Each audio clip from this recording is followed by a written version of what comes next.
Сургууль тоглоом 5. Тоглоомын нэр тээврийн хэрэгсэл. Зорилго тээврийн хэрэгслийг нэрлэж, нэр төрлийг мэдэх, нэг-нэгээр нийлүүлж, олон юмсыг үсгэх, өнгөөр ижилсүүлж тоолох. Хэрэглэгдэхүүн, машин, онгоц, хуужин зэрэг тээврийн хэрэгслийг ашиглана.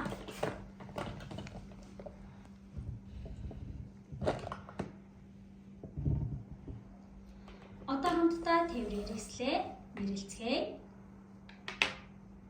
Машин, онгоц, пуужин. Дахин давтан хэлье. Машин, онгоц, пуужин. Машин ямар өнгөтэй байна вэ? Хамтдаа нэрлээрэй. Шар. Онгоц ямар өнгөтэй байна вэ? Улбар шар. Пуужин ямар өнгөтэй байна вэ? Улаан.